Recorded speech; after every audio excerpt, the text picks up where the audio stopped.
Bonsoir à tous, j'espère que vous allez bien et que le temps de confinement n'est pas trop long. Pour nous, ça commence à faire long, on est pressés de tous vous revoir très bientôt. En attendant, je suis contente de pouvoir passer un moment de louange et de vous retrouver ce soir pour élever le nom de Jésus, celui qui vit à jamais, lui dire vraiment merci pour sa présence au milieu de nous chaque jour. Alors, on va commencer tout simplement par présenter ces moments à Dieu et puis on va commencer à chanter ensemble tout de suite après. Amen. Oui, Seigneur Jésus, on veut te présenter ces instants, Père, que tu puisses vraiment recevoir nos louanges ce soir, que tu puisses être adoré comme il se doit, Père éternel, parce que toi seul mérites d'être élevé, Jésus. Oh Saint-Esprit, on te demande de vraiment venir visiter chacun d'entre nous, chacun chez nous, Seigneur mon Dieu, que tu puisses vraiment faire du bien, que tu puisses bénir ce soir, que tu puisses réconforter, fortifier, relever celui qui aura besoin. Ô Père éternel, sois élevé, sois glorifié, Seigneur Jésus. Et toute la gloire pour toi, Père éternel. Alléluia. Alléluia.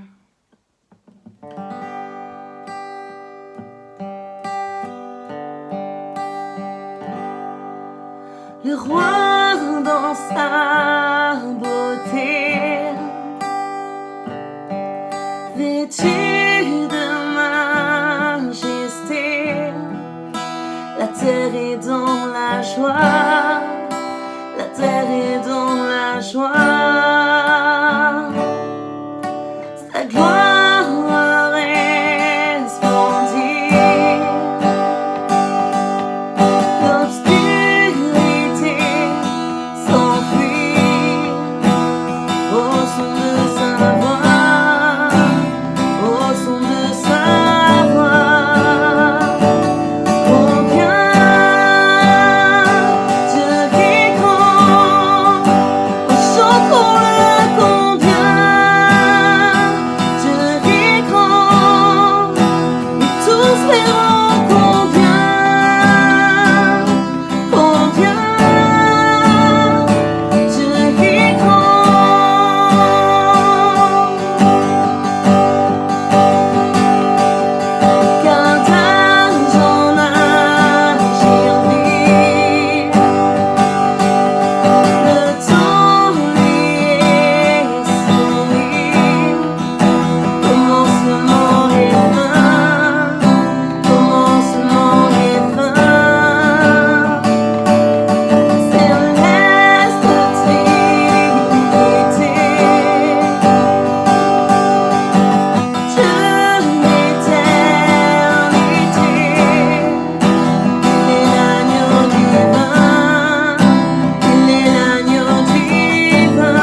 tous verront combien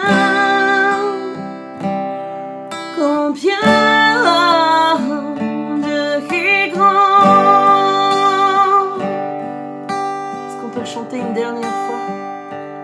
Combien Dieu est grand. Oh, chantons-le combien Dieu est grand. Oui, tous verront combien Dieu est grand. Alléluia, Jésus. Oh, sois élevé, Seigneur mon Dieu. Amen.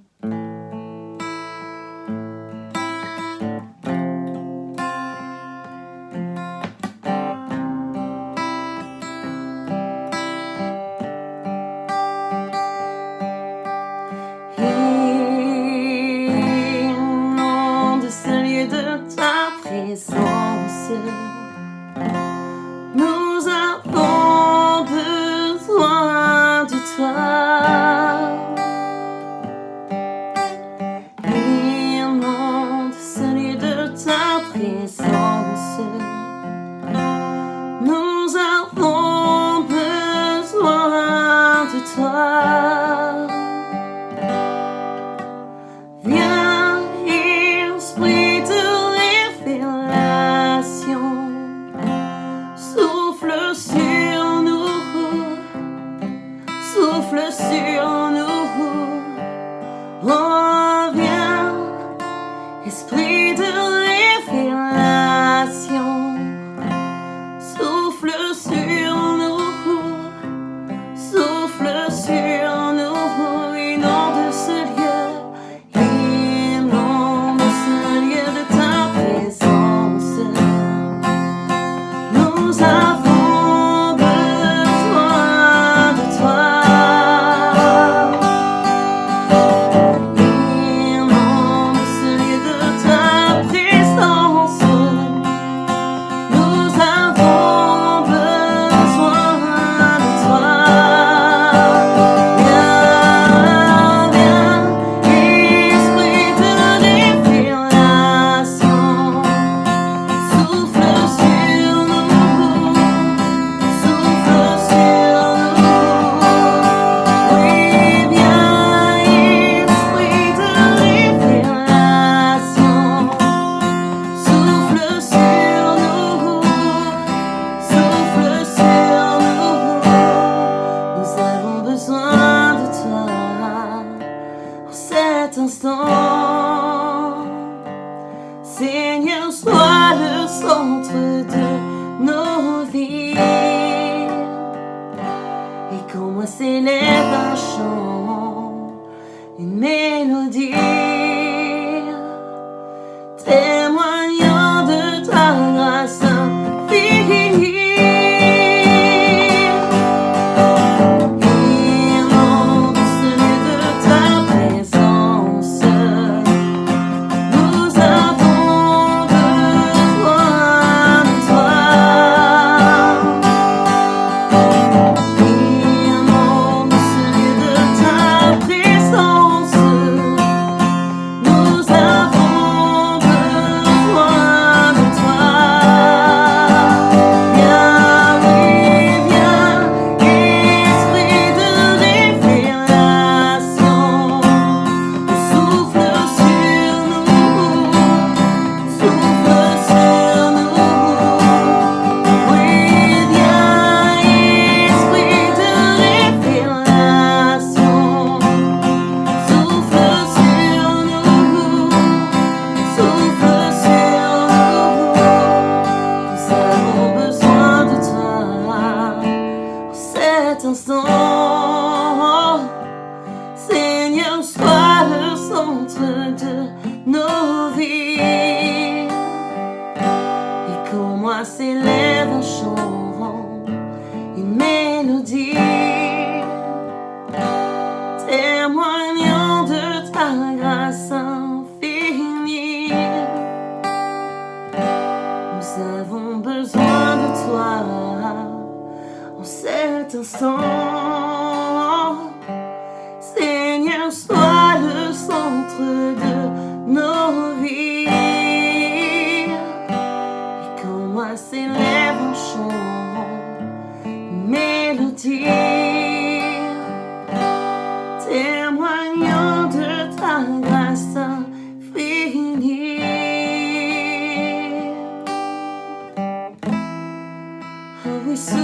Oui, souffle, Seigneur. Alléluia. Au Saint-Esprit, nous t'accueillons. Oh, gloire à toi, Jésus. Oh oui, viens, Esprit de révélation, souffle sur nous. Oh oui, souffle sur nous. Oh, viens, Esprit de révélation, souffle sur nous. Oh, souffle sur nous. Alléluia. Alléluia, Jésus. Ô Saint-Esprit, remplis-nous. Alléluia. Alléluia.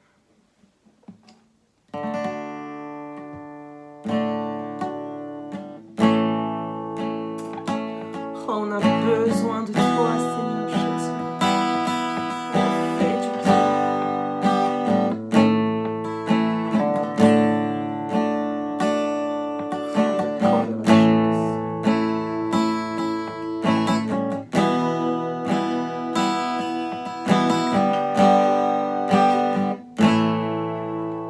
J'ai besoin de te sentir tout près de moi, d'être touché par ta présence, comme si c'était la première fois.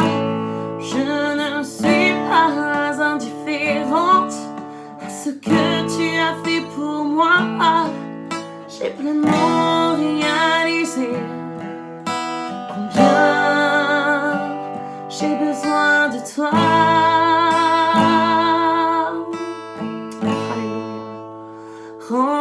Remplis-moi de ta présence, viens m'inonder de ta puissance, comme une pluie sur ma vie, la puissance du Saint-Esprit, comme la rivière vers la mer. Moi j'irai à toi, te donnant tout ce que je suis, afin que tu remplisses ma vie. Oh, oh, oh, oh.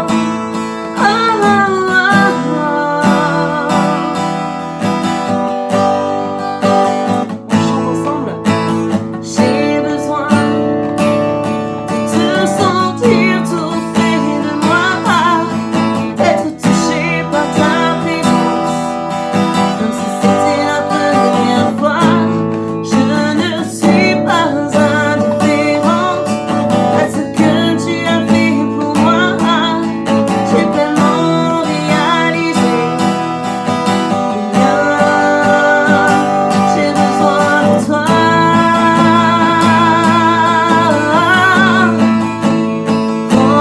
Remplis-moi de ta présence, inondé de ta puissance, comme une pluie sur ma vie, la puissance du Saint-Esprit, comme la rivière vers la mer. Moi j'irai à toi, te donnant tout ce que je suis, afin que tu remplisses ma vie. Remplis-moi de ta présence, viens m'inonder de ta puissance, comme une pluie sur ma vie, la puissance du Saint-Esprit, comme la rivière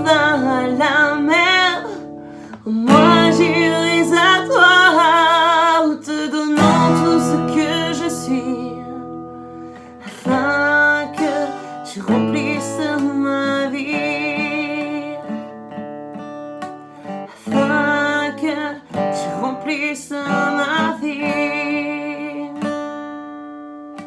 afin que tu remplisses ma vie.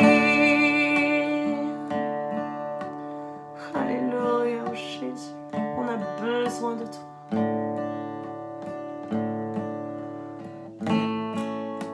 Alléluia. Reviens nous toucher, Seigneur, là où nous sommes. On a besoin de te sentir tout contre nous. Prends-nous dans tes bras d'amour. Garde-nous de tout mal, Seigneur Jésus.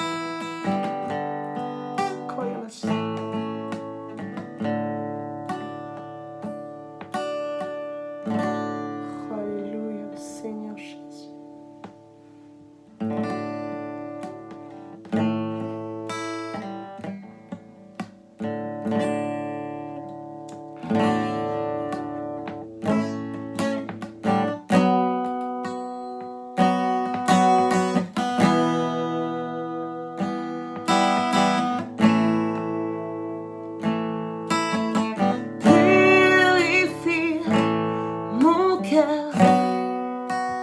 Rends-moi aussi pur que l'or et l'argent.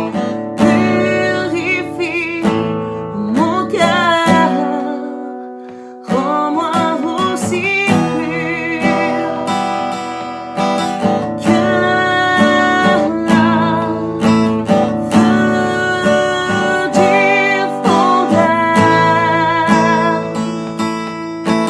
Je n'ai qu'un désir, être saint, mille sapins pour toi, Seigneur. Oui, je choisis d'être saint. Mille sapins pour toi, mon seul maître, et prie à t'obéir. Alléluia, chantons-le de tout notre cœur, purifie notre cœur. Purifie mon cœur, ôte ma souillure et sanctifie-moi. Purifie mon cœur, lave mes péchés, cachés, feu du fondeur. Je n'ai qu'un désir, être saint, oui Seigneur, être saint. Mille sapins pour toi, Seigneur. Oui, je choisis d'être saint. Mille sapins pour toi, mon seul maître, et prêt à t'obéir. Feu du fondeur. Alléluia. Je n'ai qu'un désir. Oui, je veux être saint pour toi, mon roi, être saint. Mille sapins pour toi, Seigneur. Oh, je choisis être saint. Mille sapins pour toi, mon seul maître, et prêt à t'obéir,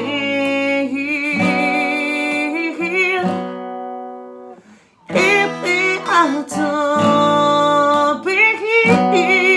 oh oui, et prêt à t'obéir.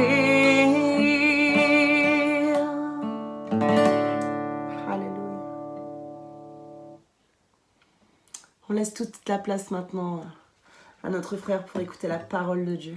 Soyez bénis. Voilà, bonsoir à tous et content encore d'être ensemble. Et on va prier pour que le Seigneur bénisse ces moments et on prie pour que le Seigneur vous garde, vous protège dans votre santé, vous bénisse dans votre foi, vous garde les uns et les autres dans tout ce que vous pouvez vivre. Voilà, on va prier que le Seigneur bénisse ces moments. Merci Seigneur pour ta parole qui est à notre disposition.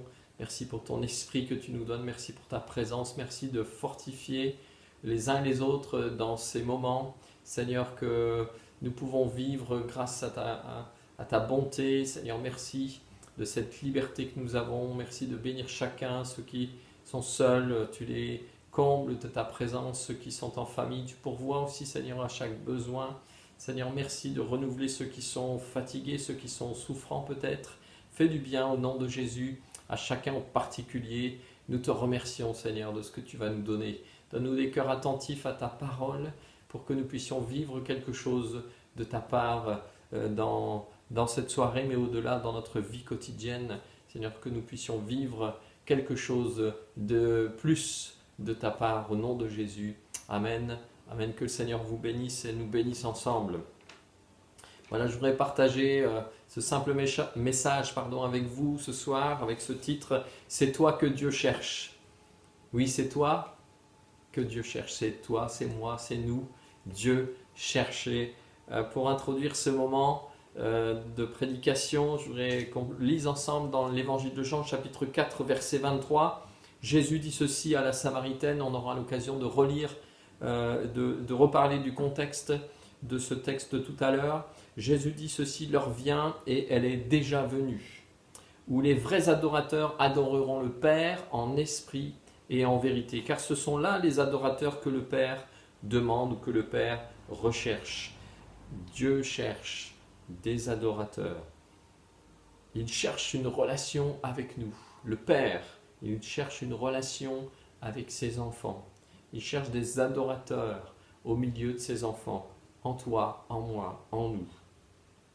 Il cherche des adorateurs. Il ne cherche pas de l'adoration, nous dit ce texte. Il cherche des adorateurs.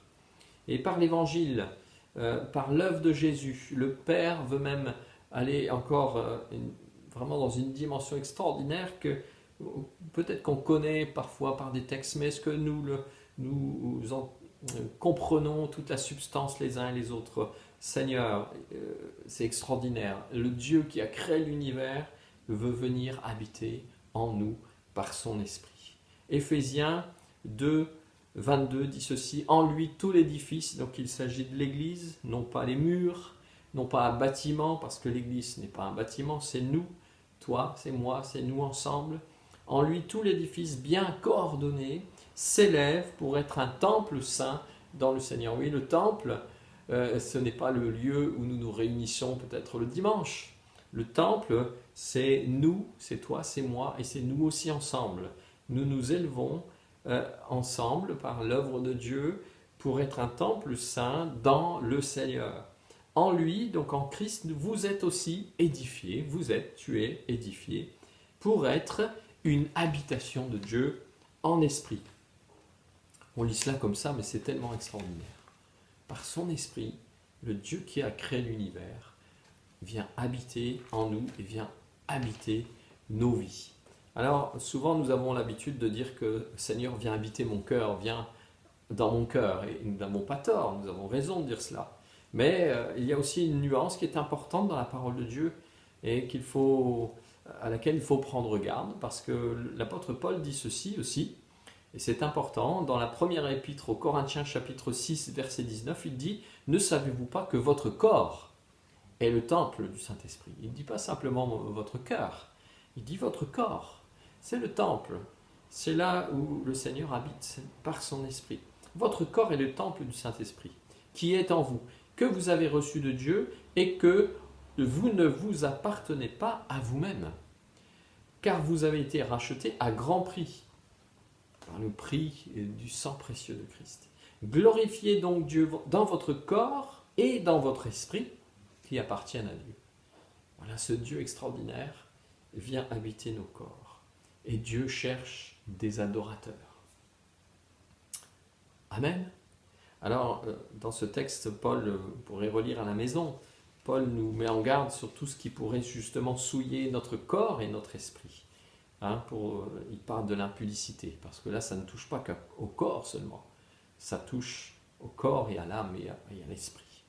Donc Dieu cherche des adorateurs, c'est-à-dire de ceux et de celles qui lui rendent un culte. Pas seulement qui vont au culte. Nous avons l'habitude de dire les uns et les autres, le dimanche matin ou un autre jour ou un autre moment, peut-être pour certains, nous allons nous rendre au culte. C'est bien, c'est bon, j'y vais aussi, quand on en a la possibilité physique. Je manquerai ça pour rien au monde, à moins d'être allongé sur un lit d'hôpital. Mais être un adorateur, c'est plus qu'aller au culte.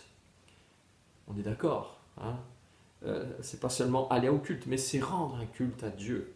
C'est ça, être un adorateur. C'est être de ceux qui rendent un culte à Dieu. Un culte, le culte, comme on a l'habitude de l'entendre dans notre vocabulaire, c'est un temps qu'on consacre au Seigneur, où on est ensemble, où on se réunit dans le même lieu pour célébrer Dieu, et c'est bon. Et la Bible nous encourage à cela. Psaume 133, par exemple, on ne va pas parler de ça ce soir, mais c'est bon d'être ensemble pour célébrer Dieu, et c'est là que le Seigneur envoie la vie, pour l'éternité. Mais on ne va pas parler de cela, on va parler que Dieu cherche des adorateurs. Dieu nous cherche nous, nos vies.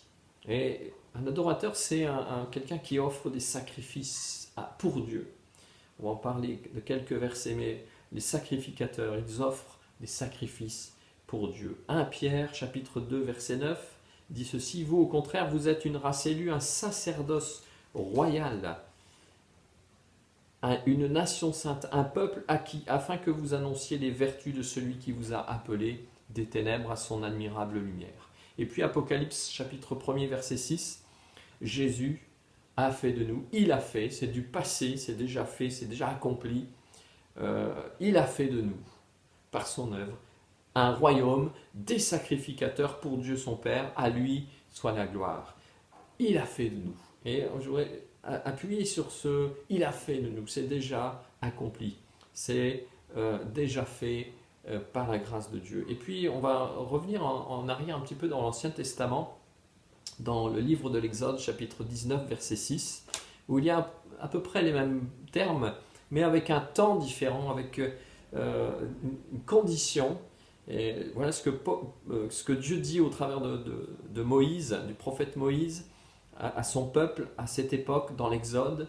Il dit: si vous écoutez ma voix, si vous gardez mon alliance, si, c'est du conditionnel, alors vous serez au futur, vous serez pour moi un royaume, des sacrificateurs et une nation sainte. Vous voyez la différence entre l'Ancien Testament et ce que nous dit l'Apocalypse. Il a fait de nous des sacrificateurs. Par Jésus, nous sommes des adorateurs, nous sommes des sacrifices, nous sommes de ceux qui pouvons offrir des sacrifices. Bien sûr, nous pouvons le faire par nous-mêmes et sans l'intermédiaire d'un autre homme, mais nous avons besoin de cet intermédiaire indispensable, c'est le souverain sacrificateur, Jésus-Christ. C'est lui qui a fait tout pour nous. C'est lui qui est entré dans la présence même de Dieu, qui est entré dans le sanctuaire, qui est entré avec son propre sang, qui est entré dans le lieu saint avec son propre sang. C'est lui le souverain sacrificateur parfait. Et nous sommes les sacrificateurs qui avons les droits aussi d'entrer dans la présence de Dieu à cause de ce souverain sacrificateur. Nous sommes sacrificateurs à cause de l'œuvre du souverain sacrificateur Jésus, celui qui a offert le sacrifice parfait. Et nous n'avons pas besoin d'offrir nous-mêmes d'autres sacrifices à part de nous offrir nous-mêmes et d'offrir le sacrifice de louange. C'est extraordinaire. Alors Jésus, entre l'Ancien Testament et le Nouveau Testament, ces deux textes qu'on a lus, eh bien Jésus a fait son œuvre. Il est dit dans Hébreux chapitre 10 verset 21, « Puisque nous avons un souverain sacrificateur établi sur la maison de Dieu, approchons-nous donc Approchons-nous, avec un cœur sincère, dans la plénitude de la foi, les cœurs purifiés d'une mauvaise conscience et le corps lavé d'une eau pure. Oui, nous pouvons entrer dans la présence de Dieu, nous pouvons être des adorateurs en esprit et en vérité, parce que Jésus a fait son œuvre de purification en nous.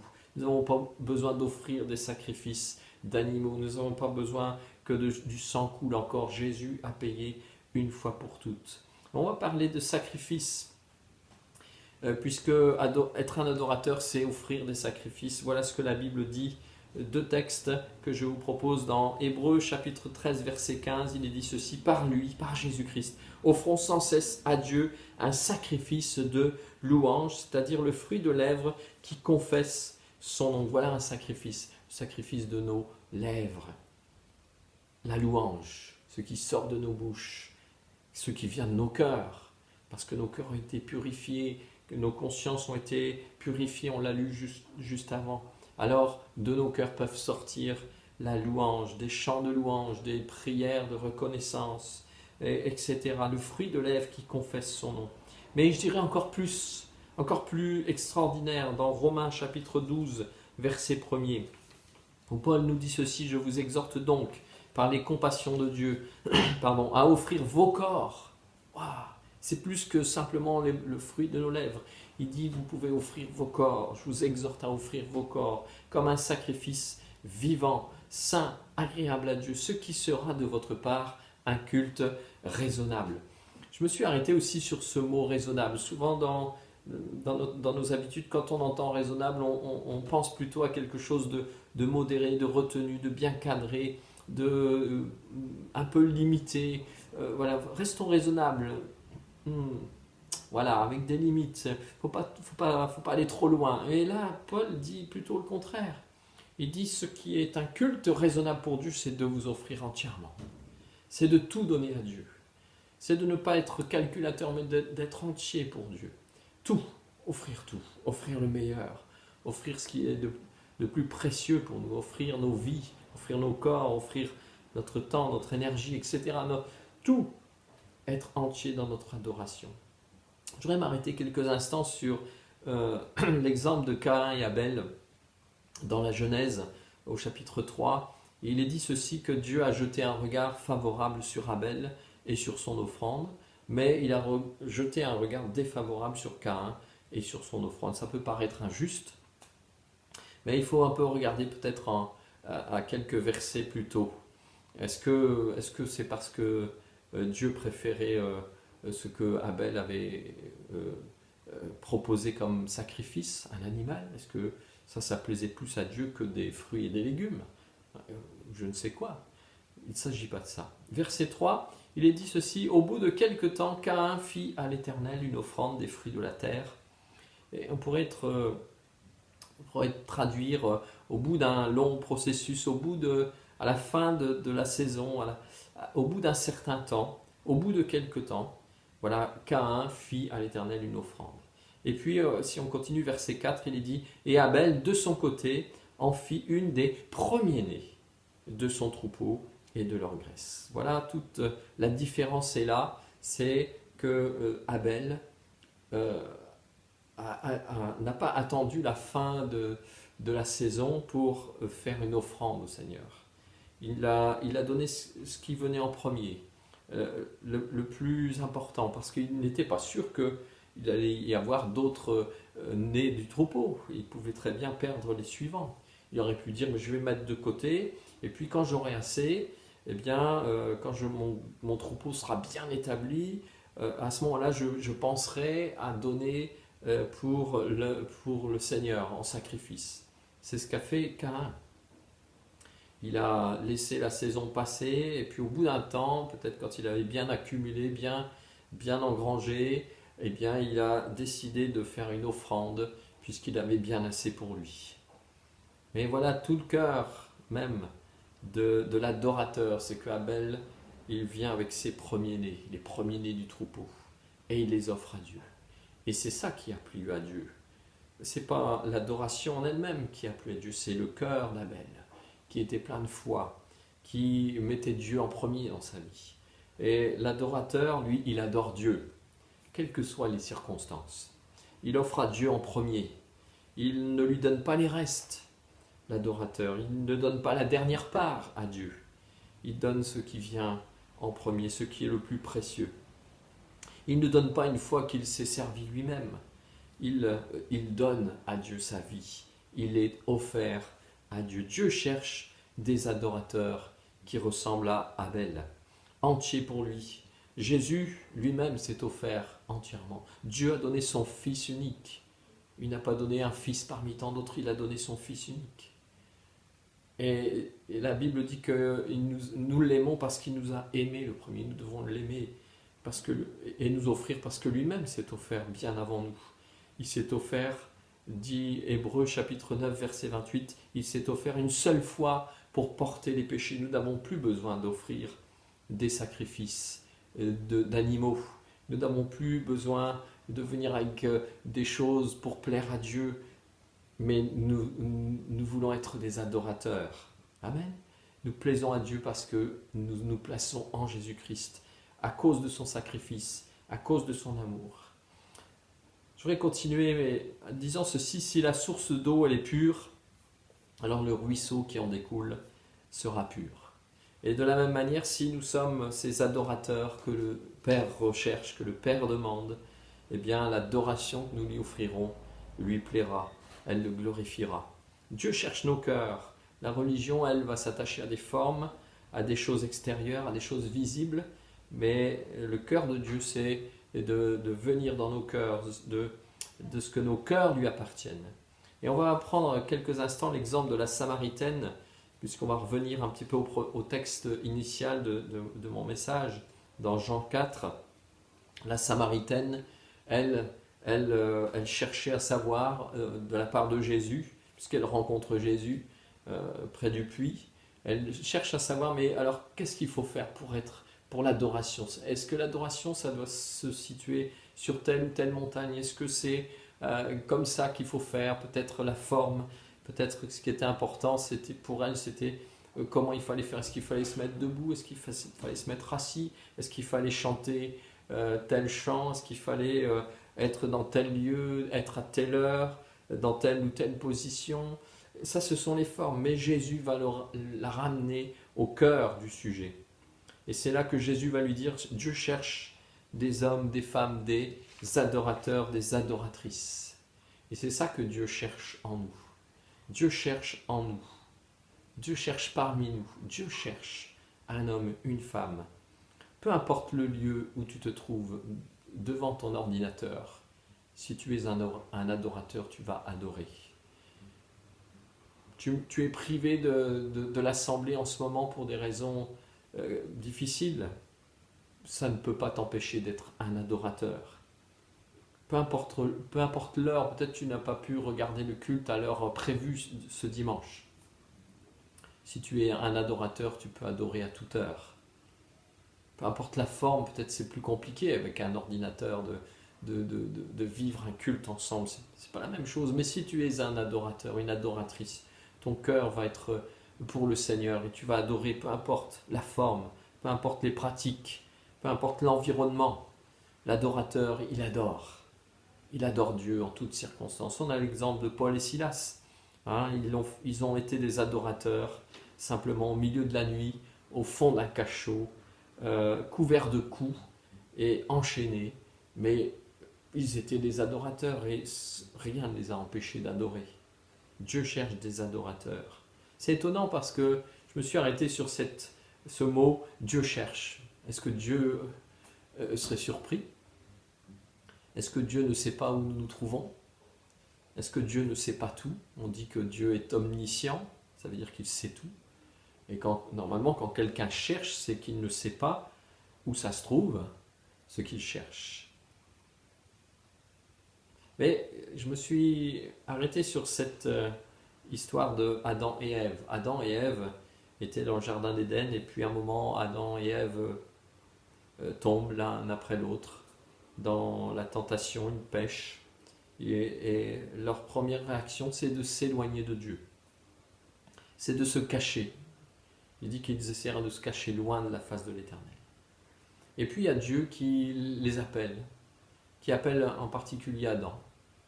Est-ce que Dieu était aveugle? Est-ce que Dieu ne savait pas où était Adam? Je ne pense pas. Dieu sait tout. Mais Dieu appelle Adam. Il dit, où es-tu? C'est dans Genèse chapitre 3, verset 9. Où es-tu? Extraordinaire que Dieu cherchait Adam dans le jardin d'Éden. Rien n'est caché à ses yeux, nous dit la Bible. Mais pourtant, il cherche parce qu'il veut que Adam réponde, que Dieu lui réponde, que Adam lui réponde, que Adam dise, voilà, et il va avoir une discussion avec lui, une conversation avec lui. Dieu cherche des adorateurs. Il veut une relation avec nous.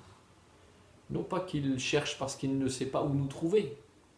Il cherche parce qu'il désire, il demande des adorateurs. Il demande nos cœurs.